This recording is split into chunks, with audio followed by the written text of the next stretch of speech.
edisi Disnatalis PPNS ke-34 Special Edition Suara PPNS X IKA PPNS. Pada hari ini kita akan membahas tentang karakter yang akan berbincang-bincang langsung bersama salah satu alumni dari Prodi Teknik Kelistrikan Kapal PPNS, yaitu Pak Jeffrey Sumardiono. Selamat siang Pak Jeffrey. Siang. Apa kabarnya Pak di tengah pandemi seperti ini? Baik, alhamdulillah. Baik ya Pak. Hari ini kan hari Sabtu ya Pak, berarti Ya. lagi weekend nih. Ya. Iya. Terima kasih banyak Pak udah menyempatkan waktunya untuk hadir Ya. dan mau berbagi ceritanya mungkin pada hari Ya, ini. terima kasih juga dikasih kesempatan. Iya, terima kasih Pak.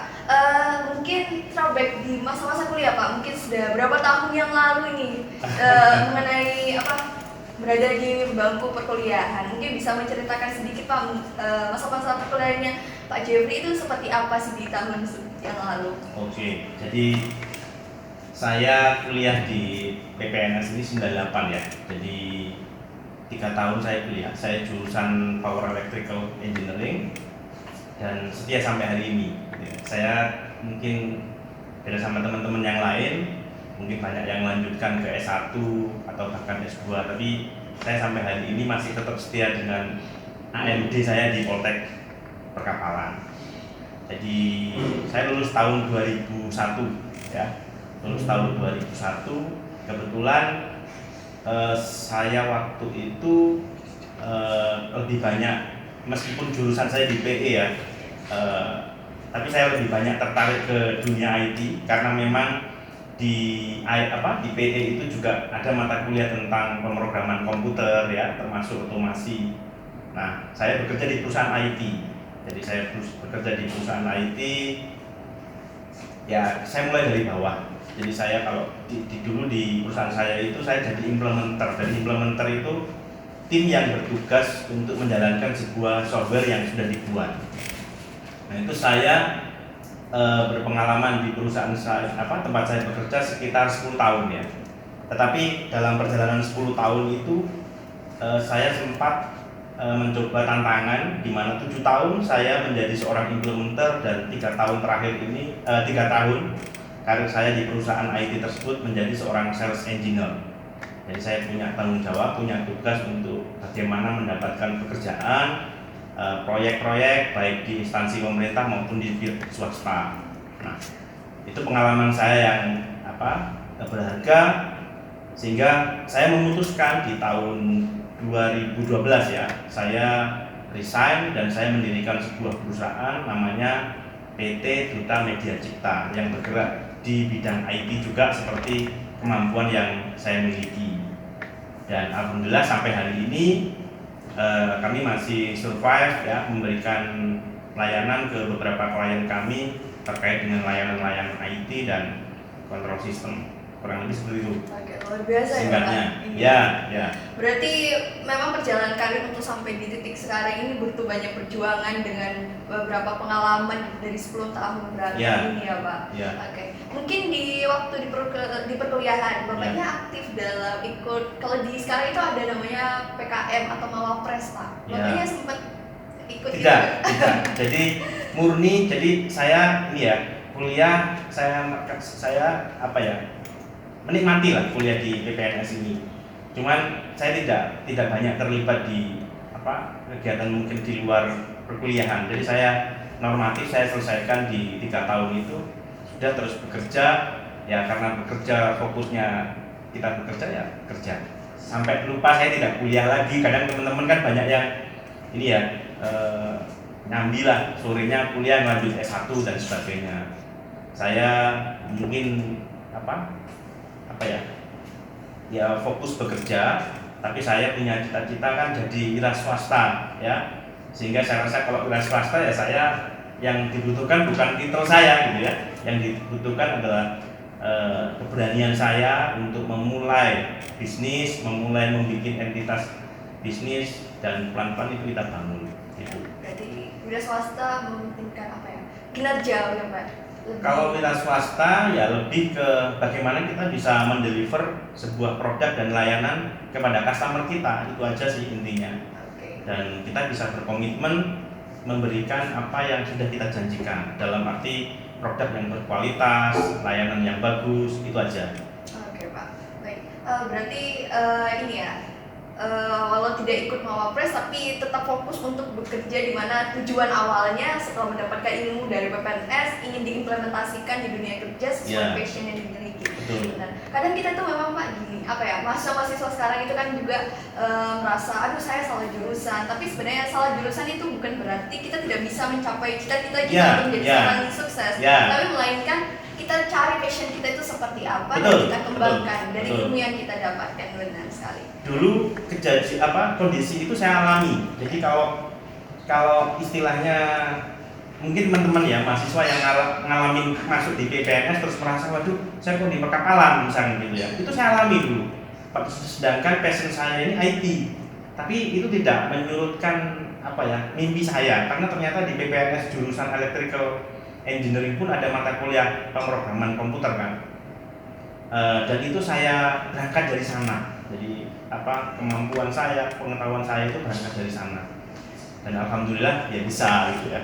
Iya benar Pak. Jadi salah jurusan bukan sebagai penghalang, sebagai sukses, tapi justru itu kita cari, malah kita harus menggali passion kita itu seperti apa gitu ya Pak. Iya benar. Mungkin buat mahasiswa baru dan mahasiswa yang sekarang mungkin merasa aduh saya kayaknya salah jurusan, itu bukan jadi penghambat untuk kita menjadi sukses, tapi gali passion kita. Seperti apa passion kita? Mungkin salah satu matkul di jurusan kita sekarang itu ternyata penunjang untuk mencapai kesuksesan kita untuk passion kita sendiri, seperti itu ya Pak. Kan Pak Jeffrey sendiri D3 BE ya Pak.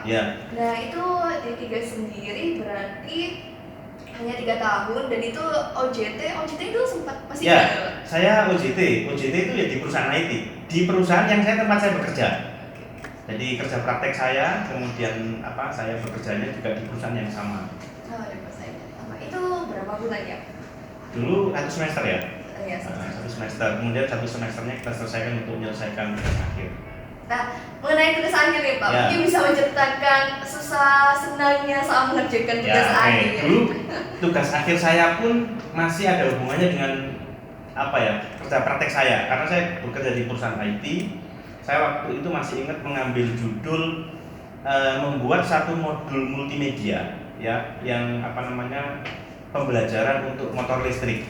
Jadi dulu kalau di IT itu ada namanya software makromedia, itu bisa tools untuk membuat modul pembelajaran atau tutorial yang menarik. Nah itu saya buat, tetapi waktu itu kan TA itu kan berkolaborasi ya dengan, kalau waktu zaman saya ada 3 orang teman saya waktu itu, saya masih ingat namanya Pak Setya Wahyu Handoni, terus kemudian sama Reddy kalau tidak salah. Nah itu kita berkolaborasi gitu ya, mungkin ada yang ahli motor listrik dan kita kombinasikan menjadi satu tugas akhir yang sampai tuntas gitu ya, dan alhamdulillah selesai. Nah itu. Oh berarti TA-nya yang pada angkatannya Pak Jeffrey itu berkelompok ya Pak? Dulu saya masih berkelompok, saya 3 orang. Mungkin kalau berkelompok lebih mudah ya. Kalau sendiri-sendiri mungkin mikirnya aduh gimana dalam waktu yang singkat juga, itu sebenarnya sebagai tantangan sendiri. Tapi nggak apa-apa sih kalau misalnya kita memang udah komitmen untuk ingin lulus dan langsung bekerja, pasti bisa selesai dengan tepat waktu. Menaik TA tadi udah. Mungkin ada nggak sih Pak? Tadi kan Pak Jeffrey kan suka di bidang IT. Selain bidang IT, mungkin ada matkul favorit Pak Jeffrey sendiri waktu semasa kuliah? Enggak sih, saya masih cukup tertarik hanya di bidang IT. Cuman pesen-pesen ke teman-teman ya. Jadi saya menganggapnya industri saat ini dan ke depan ini pasti tidak akan luput dari IT ya, dan ini sangat sekali kelihatan dampaknya sekarang kan, termasuk saya sendiri di perusahaan pun harus kayak ngikutin perkembangan zaman. Saya bikin software yang tidak hanya berbasis proyek, tetapi software yang mengikuti perkembangan zaman, seperti software tentang e-commerce ya. Jadi kalau sekarang teman-teman kan sudah tahu yang namanya Shopee itu ya, Shopee itu kan umum kan. Nah, saya karena bergerak di perusahaan IT dan kebetulan saya juga pelaku bisnis e-commerce, nah saya bikin software tools yang bagaimana supaya perjalanan optimasi jualan itu cukup bagus yang tanpa dilakukan manual lagi. Iya. Nah, hal-hal yang begitu yang kita coba mau masuk karena apa ya? Sepertinya ke depan persaingannya begitu. Iya benar. Apalagi di masa pandemi sekarang semuanya jadi serba online. Memang Ya. hal-hal yang berbau IT itu sangat berperan penting Ya. sekarang ini. Apalagi sekarang kita sudah menuju ke 5.0, Ya. jadi tentunya perkembangan ke depannya SDM itu mungkin diperkecil untuk dimaksimalkan di dunia kerja sendiri sebagai tenaga kerja. IT yang berperan penting gitu. Ya. Jadi gimana caranya kita harus memiliki skill yang baik ya Pak, Ya. tentunya. Jadi walau kita nggak pinter di IT, tapi kita cari skill apa sih yang menunjang kita untuk bisa menyesuaikan diri kita di 5.0 nanti ke Ya. depannya. Yang penting ini teman-teman, apalagi sekarang, menurut saya tidak ada tempat yang sulit untuk belajar, benar ya? Ya benar Pak. Perkembangan YouTube itu menurut saya sangat berpengaruh, termasuk di perusahaan saya, termasuk diri saya sendiri. Sekarang saya saja ya, meskipun saya juga jurusan PE ya, sekarang saya lagi masuk belajar bagaimana mempelajari bisnis proses di pasar modal. Ya, jadi bagaimana bisa menjadi trader dan investor saham, itu juga bagian yang kita kelola dan kita pinginnya bikin aplikasi yang mendukung ke sana gitu. Jadi tapi apa ya, satu hal yang kita masih pegang adalah bagaimana kita tetap fokus. Jadi saya tidak beralih fokus gitu. Kita terus tetap mengasah kemampuan kita terhadap apa yang kita sanggup bersama tim. Itu penting. Jadi telaten itu mengalahkan segalanya. Orang pinter, orang cerdas, orang jenius pun kalau dia nggak telaten, kalau dia nggak mau tekun, kalah sama orang yang telaten. Iya. Itu sih menurut saya. Iya benar Pak. Kalau kita tekun terhadap apa yang sudah kita Ya. terapkan, yang sudah tahu nih tujuan kita mau seperti Betul. apa, kita pasti bakal terus mengasah skill-skill Ya, kita, mau ya, dari ya. soft skill mau hard skill, itu pasti bakal kita asah terus. Betul. Sampai kita bisa menjadi orang yang mungkin dari kita yang nol bisa jadi Ya. profesor, bisa jadi lebih expert di bidangnya seperti Nah, itu. tekun itu tantangannya apa? Kalau pas mau bisnis atau mau berusaha mengalami kegagalan, nah itu tantangannya orang tekun. Biasanya kalau orang sudah gagal, orang nggak berhasil, itu cenderung banting setir, ya, atau mencari sesuatu yang baru. Nah, ini menurut saya tantangannya di situ. Kalau kita mau tekun, kita cari terus solusi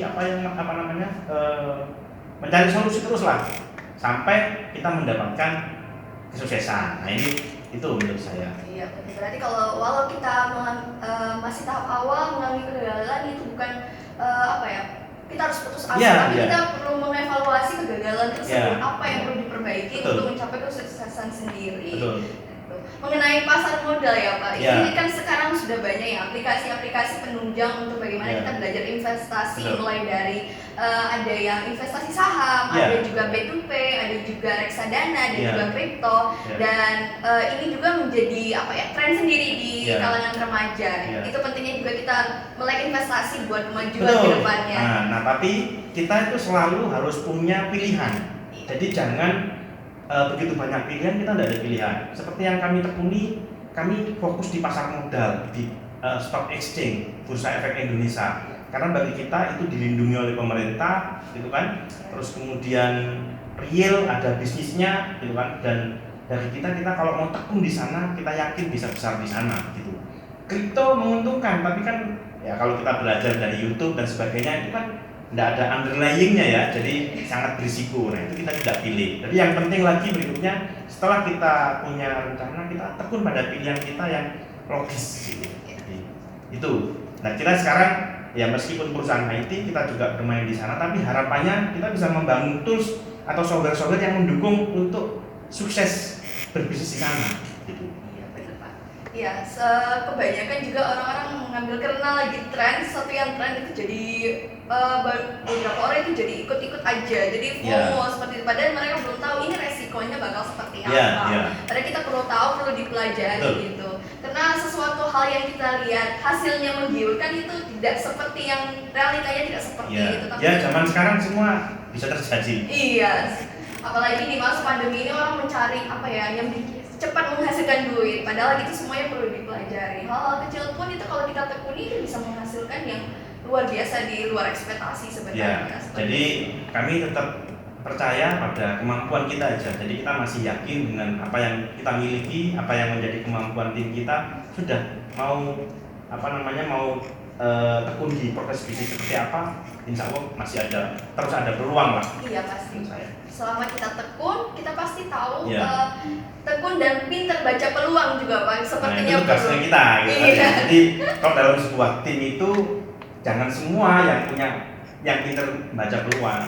Kadang-kadang ada istilah juga, kita itu jangan mudah terpengaruh dengan peluang. Iya. Jadi kalau kita terpengaruh dengan peluang, kita akan lari ke sana kemari dan itu akan menghabiskan energi. Tidak ada sesuatu yang besar yang bisa kita ciptakan. Jadi kalau kita boleh pintar membaca peluang, tapi begitu kita sudah pilih kita mau ambil peluang yang mana, nah kita harus besar dari sana. Itu aja sih.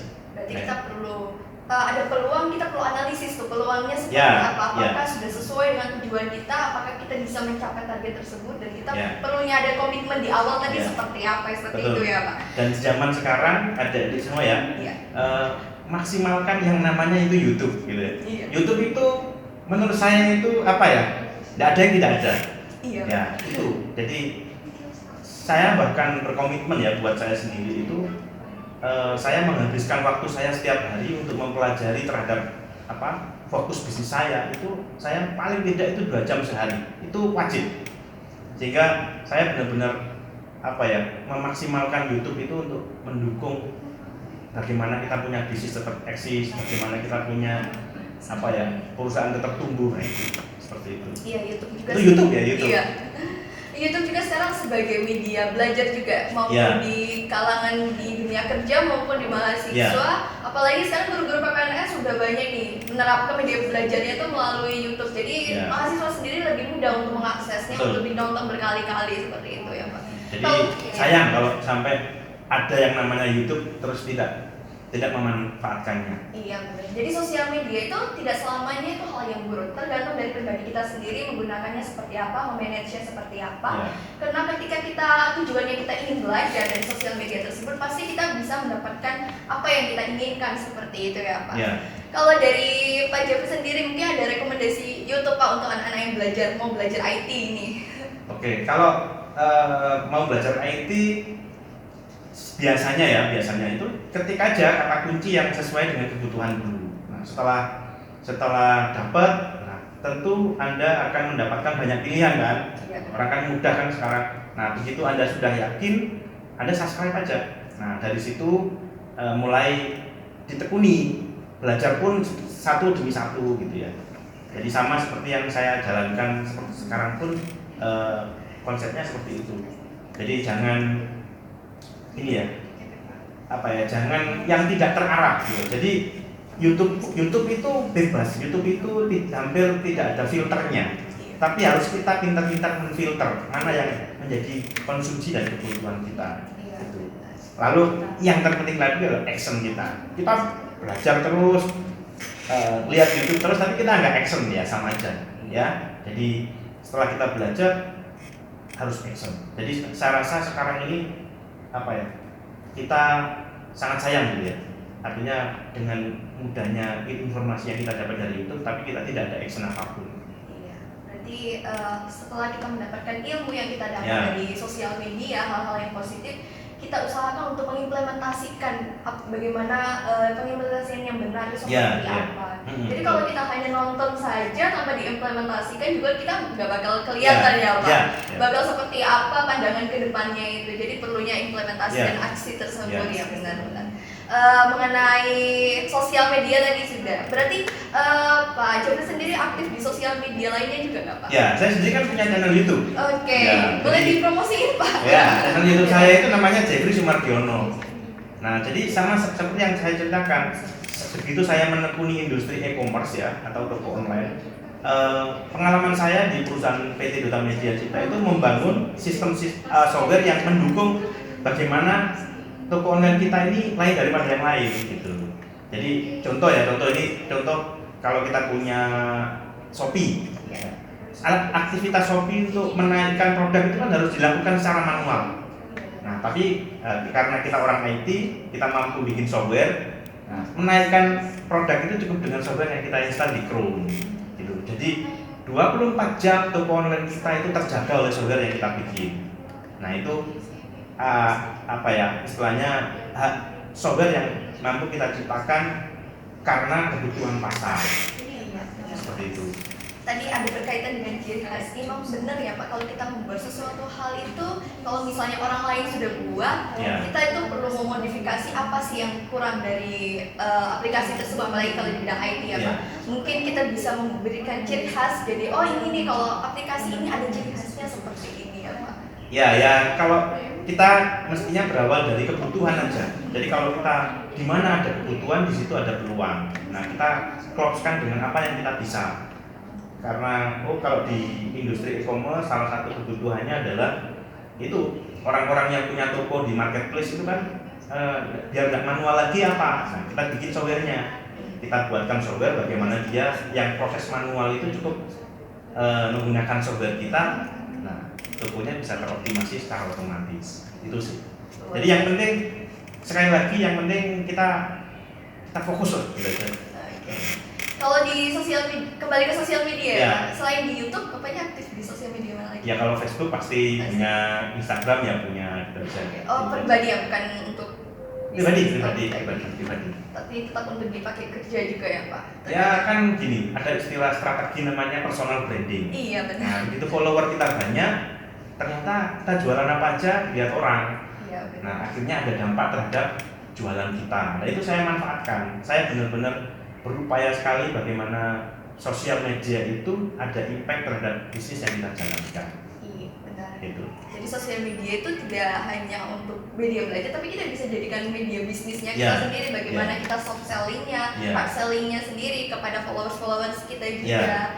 Dan target sasarannya kita, bisnis kita itu seperti apa? Apakah menjangkau mereka atau enggak, itu perlu juga ya Pak. Berarti kita perlu belajar segalanya. Ya, yang penting belajar dan tahunya itu tidak hanya sekedar tahu ya. Tahunya itu harus tahu yang sangat dalam sekali. Kalau saya, ya ini saya tahunya juga dari YouTube, sama juga. Istilahnya kalau Anda ingin dapat mutiara itu kan harus masuk ke laut yang paling dalam. Nah, sama kayak kalau kita mengeksplor sesuatu, ternyata pun sama. Kita harus tahunya itu tidak sekedar tahu. Jadi tahu yang orang lain tidak tahu, tapi kita tahu. Nah itu jawabannya apa? Butuh waktu. Nah butuh waktu berarti apa? Butuh kesabaran, butuh konsistensi, gitu. Misalnya step by step untuk mempelajari segala sesuatu. Jadi tidak langsung bisa, tapi step by step. Yang penting kita sabar dan konsisten ya Pak. Ya itu. Sabar dan konsisten bukan dari saya loh. Itu juga dari YouTube. Jadi orang-orang yang sukses itu banyak yang mengajarkan konsisten sabar itu benar. Maka kalau misalkan Anda melakukan sesuatu belum sukses, rata-rata problemnya di sana. Aku sudah pinter, aku sudah bisa, tapi kok belum ini. Nah perlu dicek lagi nih loopnya sikap mental yang saya sebut tadi. Itu. Iya sebenarnya itu memang kembali ke diri kita sendiri. Berarti kita harus komit dulu sama diri kita sendiri. Kita memulai nih maunya seperti apa biar kita lebih terarah. Kan beberapa orang itu lebih merasa karena orang lain udah berhasil nih, saya belum berhasil. Kok orang lain bisa seperti ini, saya belum bisa seperti ini. Pasti banyak. Iya pasti banyak seperti itu.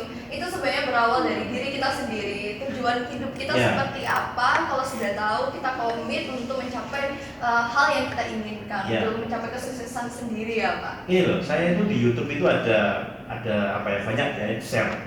Itu menarik untuk adik-adik pegang. Jadi usia umur, saya dulu waktu itu saya ingat saya juga meraktekkan itu. Jadi usia Anda yang usia antara 20 sampai 30 ya. Itu usia di mana Anda belajar dan mungkin bekerja untuk cari pengalaman.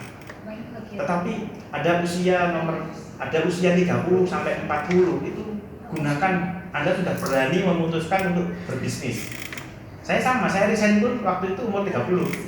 Jadi saya nekat, saya bismillah gitu ya. Dan alhamdulillah sampai hari ini masih istiqomah ya, pilihan kita tetap bisnis. Nah,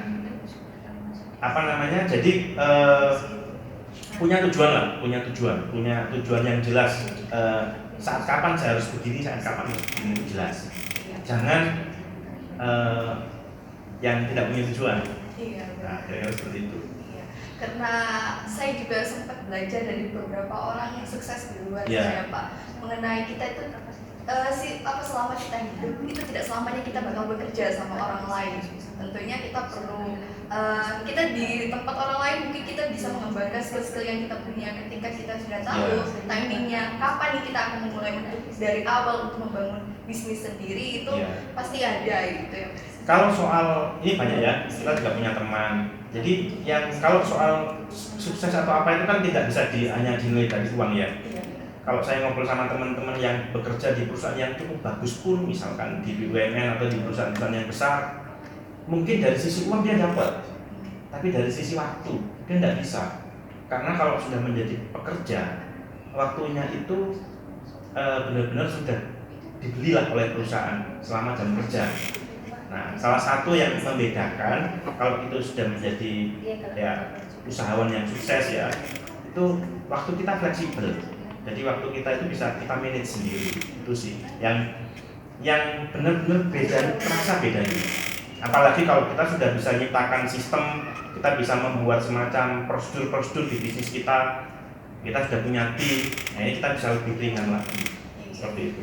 Iya, kalau kita bekerja di perusahaan atau di bawah BUMN itu beberapa kan kerjanya itu nggak kenal weekend gitu. Ada beberapa yang nggak kenal ada waktu libur, itu kan juga seperti cukup ini ya, agak menyiksa diri sendiri kan. Kita nggak mungkin kerja full 7 hari penuh, pasti dimana tubuh kita sendiri, otak sendiri butuh istirahat seperti itu. Ya, saya sendiri kan juga pernah bekerja 10 tahun, jadi ya tahu, ternyata kalau namanya kita sudah mendeklar menjadi seorang pegawai, konsekuensinya adalah kita ngikutin aturan perusahaan. Iya. Mau nggak mau waktu juga pasti tersita sesuai dengan rules dari perusahaan sendiri sih. Jadi kita kalau misalnya mungkin buat teman-teman juga nanti misalnya takut nih bekerja di perusahaan, nggak perlu takut, kita bisa bekerja di perusahaan, mungkin kita mengambil pelajaran-pelajaran penting dari sana untuk mengembangkan soft skill, hard skill gitu. Tapi ketika teman-teman merasa sudah yakin, teman-teman ingin membangun bisnis sendiri untuk mau lebih fleksibel waktunya ya Pak, seperti itu, jadi bisa aja gitu. Tahapan orang dari pekerja menjadi pengusaha ya, itu cuma satu modalnya, nekat. Jadi orang pintar dan banyak lah, tapi ada satu hal yang kadang ini banyak tidak orang sanggupin, nekatnya itu. Jadi kadang takut dengan pilihannya, nanti kalau saya begitu jalan bisnisnya jalan, siapa yang ngasih makan, siapa yang banget bayar cicilan rumah dan sebagainya. Maka modalnya cuma nekat. Jadi kalau sudah mau beralih dari level karyawan menjadi usahawan, pengusaha, itu modalnya cuma nekat. Tapi nekat tentu nekat yang terukur ya, tidak nekat ngawur tanpa rencana gitu. Tapi yang paling dominan itu adrenalin untuk nekat itu. Nah, itu. Kita harus nekat, tapi nekat ini benar-benar dia udah terukur tadi ya Pak. Kita udah tahu, udah persiapan. Mungkin kalau misalnya kita ingin resign dan membangun bisnis sendiri, supaya tidaknya mungkin takut dengan finansialnya, udah mungkin mempersiapkan sebelum resign itu udah memiliki dana sendiri ya Pak. Ya itu teknis saja ya, itu teknis bagaimana persiapan. Tapi yang terpenting itu nekat dan all out. Jadi tidak, kalau kita coba lihat, kalau kita sambil kerja sambil bisnis, rata-rata pasti tidak bisa maksimal. Karena pikiran kita itu ya harus mikir kerja, juga harus masih mikirkan bisnis. Padahal kalau kita sedang ngomong bisnis, yang kita hadapi apa? Customer. Dan kalau udah customer itu ingin dilayani full. Lah kalau kita melayaninya setengah-setengah, waktu kita sambil ngatur kerjaan, sambil melayani customer, tentu hasilnya beda dengan dimana waktu kita juga full untuk customer. Itu. Jadi setelah kita buat bisnis, yang kita hadapi adalah customer. Bagaimana pelayanan kita kepada customer sendiri sehingga customer itu yakin sama bisnis kita, dan bagaimana kita bisa meng-guide customer tersebut mungkin dan calon-calon customer lainnya itu yang penting. Jadi istilahnya kita tidak boleh ya meremehkan karyawan atau pengusaha, sama saja. Tapi satu mindset yang harus kita pegang untuk menjadi pengusaha itu, jangan menganggap sesuatu yang gampang, susah, perjuangannya sangat berat. Maka supaya tidak kecewa, katanya jadi pengusaha kok gampang, tidak. Makanya begitu kita punya mindset berat, makanya kita usahanya juga keras gitu ya, supaya berhasil. Iya, benar. Iya, menjadi seorang pebisnis itu bukan hal yang mudah. Mungkin kelihatannya aja ya, Pak. Covernya Ya, tuh betul, mudah banget, betul. enak. Oh, kayaknya pebisnis tuh enak ya. Iya. Bisa ini, bisa kesana kemari ini, tapi di balik layar sendiri itu banyak perjuangan untuk Iya. bagaimana menggait customer-nya sendiri, mengatur marketingnya, pemasarannya, Iya. sasaran bisnisnya seperti apa. Jadi memang bukan hal yang mudah, tapi menurut saya sendiri bisnis itu bisa jadi apa ya, masa depan Iya kita. bisa. Jadi kan intinya begini, yang kelihatan membedakan adalah yang pertama tadi saya sampaikan adalah waktu ya. Iya. Kalau waktu sama kalau misalkan Anda memilih menjadi pengusaha, itu kesempatan Anda punya pendapatan yang tidak terbatas itu ada di profesi itu. Misalkan nih, Anda jadi pengusaha kan bebas mau setting omset Anda sekian dan sebagainya, kan nggak ada batasnya. Nah, sedangkan kalau kita jadi pegawai, ya terbatas lah. Kita kan gaji juga ada aturannya di perusahaan. Tapi ya sebaliknya, jadi pengusaha itu ada risiko juga besar di depan. Waduh, yang tentu yang harus kita hadapi juga. Bagaimana kalau pilihan bisnis kita rugi, tidak jalan dan sebagainya, itu ada sebanding lah. Gitu. Makanya itu perlunya, kalau kita sudah terjun di dunia bisnis, perlunya tekun lagi ya Pak. Ya, tekun. Komitmen dan nekat gitu. Ya. Dan ini biasanya kalau orang bisnis itu kadang punya rasa malu sendiri Pak untuk memasarkan ke teman-temannya. Padahal itu kan sebenarnya nggak perlu malu ya Pak. Tidak perlu, tidak Iya. perlu. Malu itu kalau kita mencuri. Iya. Ya. Malu itu kalau kita menipu. Nah, itu malu. Kita malu. Berbuat sesuatu yang jelek itu malu. Tapi kalau untuk bisnis tidak ada malu, tidak boleh malu. Ya, jadi kita misalkan mau silaturahmi ya bisnis aja, jalan aja. Iya benar Pak. Jadi kita bisnis nggak perlu malu untuk memasarkan produk kita seperti apa, bisnis kita seperti apa, walau ke teman kita, karena tujuannya kita kan di sini bukan hal-hal yang buruk, tapi hal yang positif. Yeah. Kita ingin memperkenalkan nih bisnis kita itu seperti apa. Mungkin, Apalagi diniati kalau bisnisnya diniati kayak sesuatu yang terpuji. Misalkan dengan saya punya bisnis, saya bisa punya tim, saya bisa orang bisa bekerja di tempat kita. Nah ini kan banyak dapat doa. Iya. Ya, dapat doa. Makanya terkadang justru lancarnya bisnis kita itu karena doanya orang banyak. Iya benar. Mungkin dari kita mencoba berbicara tuh Iya. dapat sama teman-teman, mungkin jadi apa ya, teman-teman jadi mendoakan kita bisnis kita Yang jadi penting niat lancar. yang positif aja, Iya. niat yang positif ya. Insya Allah akan ada jalan lah. Iya benar. Tadi kita udah berbicara mengenai masa perkuliahannya Pak Jeffrey Ya. juga, terus kita membahas tentang TA dan masalah passion juga sendiri, Ya. terus perjalanan karir dari Pak Jeffrey dan Ya. juga tadi mengenai bisnis yang sekarang ditekuni. Mungkin dari Pak Jeffrey sendiri ada yang disampaikan buat mungkin teman-teman dari teman-teman kelistrikan kapal sendiri. Oke, jadi untuk teman-teman mahasiswa ya yang di jurusan electrical engineering, di 3 masih ada kan ya?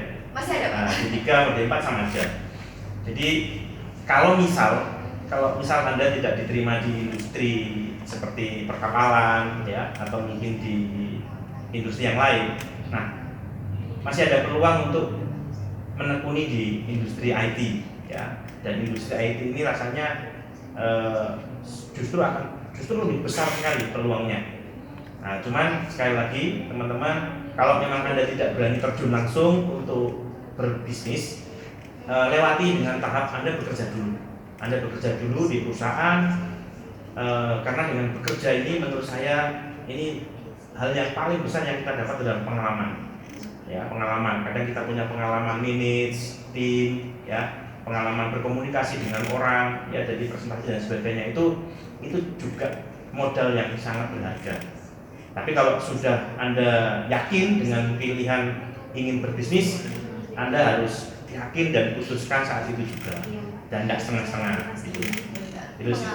Pengalaman itu memang harganya sangat mahal ya Pak. Mahal sekali. Karena pengalaman itu sebenarnya pengalaman itu tuh mungkin teman-teman merasa kayak aduh males deh ngapain sih cari relasi ke orang lain, udahlah sama teman-teman sekitar. Padahal kalau kita menggali relasi kita lebih luas, mencari pengalaman-pengalaman dari mungkin organisasi atau mungkin ikut magang atau ikut volunteer dan lain sebagainya, itu bisa meningkatkan soft skill dan hard skill kita sendiri. Jadi mumpung teman-teman nih masih muda, masih jiwa mudanya masih membara, jadi jangan untuk terlalu bermalas-malasan untuk kayak rebahan aja, rebahan 24/7, tapi dimana teman-teman mulai mencari pengalaman-pengalaman itu di luar sana, nggak harus di kampus tapi bisa di luar gitu.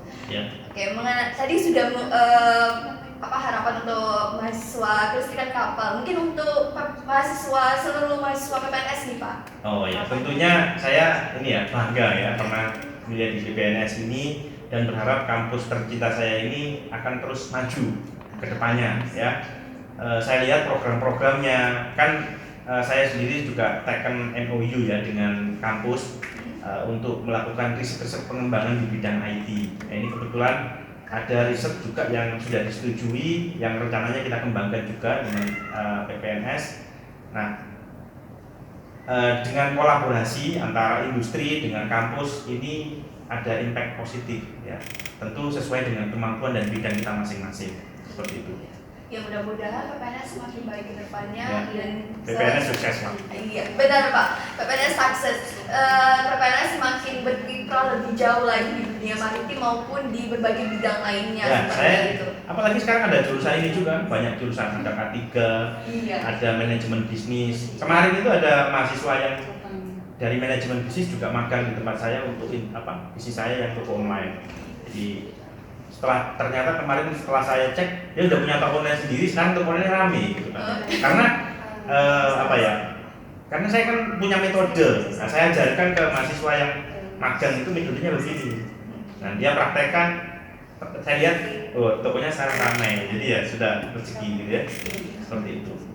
Berarti kalau kita OJT itu benar-benar penyerapan ilmunya dari tempat yang kita OJT itu harus benar-benar diresapi, karena itu bisa jadi keuntungan pribadi. Semisal tadi ada dari mungkin Mbak Mas dari MB sendiri yang OJT di tempat bapaknya, justru sekarang bisnisnya bisa dikembangkan lebih baik lagi begitu.